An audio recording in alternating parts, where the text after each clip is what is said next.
So, there's gonna come a time when the parents are drunk again, even with your spouse. I suppose this would work too, but you need to figure out a way to escape for yourself so that you're not around some sort of drunken rage or someone having an emotional fit or some bout of craziness. What do you do when it starts getting crazy? So, what I what I used to do, what I used to do is I would go onto the computer and just start programming or playing a game or something, and I would escape it essentially, which is one half of it. And what I found is, as I use that as my excuse, not an excuse, as my escape from the situation, I found that I had half or less the foundation that everyone else around me had as I grew older, got out of the house and out of high school and whatnot. So, avoiding the escaped reality is the first thing I want you to be aware of. Because what I ended up doing is I used it as a crutch. It was a crutch for me. I used it as a crutch, and then every time something got difficult or whatever, I would turn to my programming or my computer every time there was an emotional bout of whatever, and I would start working or something, and I use it as an escape for everything basically, and that was a big issue.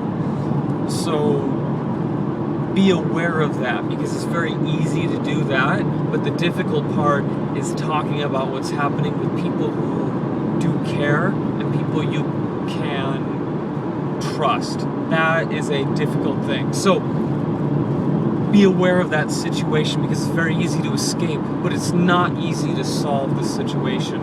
So now what I would recommend you do is, first of all, get yourself out of this situation. What I would do now, if that were to happen, is I would leave the house and I would go on a walk for an hour or two. And I used to do that actually, but now I would either go on the walk, put myself into something productive,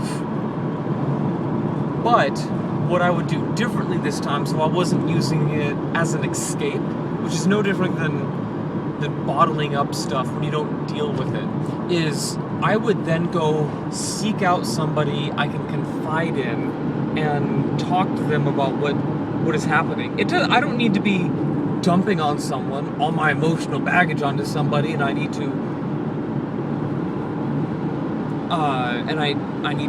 rely on that person and be needy with them, and every time I have a no. You don't want that kind of behavior. That's a vampire energy. You're looking for, hey, this thing happened. Do you mind if I talked with you a sec about it?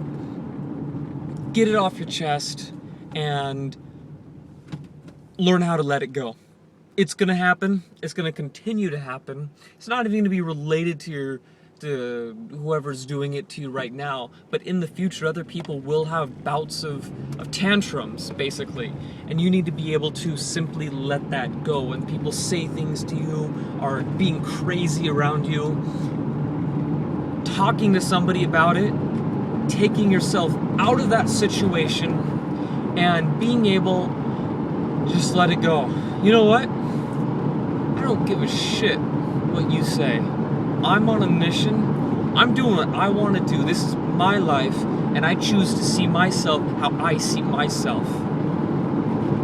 Because believe me, there's going to be some times where you have people who are beating the shit out of you with words. If they're doing it physically, you've got an entirely different situation. But mentally, when they're screaming and yelling and you're getting betrayed by an enabling parent, you need to be able to let it go, because you can't control them, you can't control the situation, you are not God, and I don't mean that in a religious sense, I meant in a controlling sense.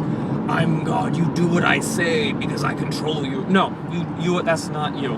You need to realize that you are powerless to control other people. Why do you think people use guns to control people? Because fear controls. That's why people use guns, and that's why guns are effective, because it does work, even though it's an incredibly shitty situation. So those are the 3 things I would recommend you do to minimize the amount of sort of mental baggage that stuff creates. Take yourself out of the situation, whether it be something you're working on, painting, art, software for me, games, I don't care.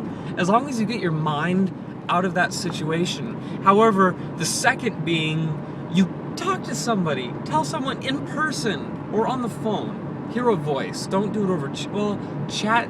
I found some anonymous online people who are willing to listen. I mean, if you dump out there and it feels good, I guess that works too. I've done that once or twice, and it did feel good, and I did connect with some people completely anonymous. But number 3 being, let it go. Realize, you know what, I can't control you.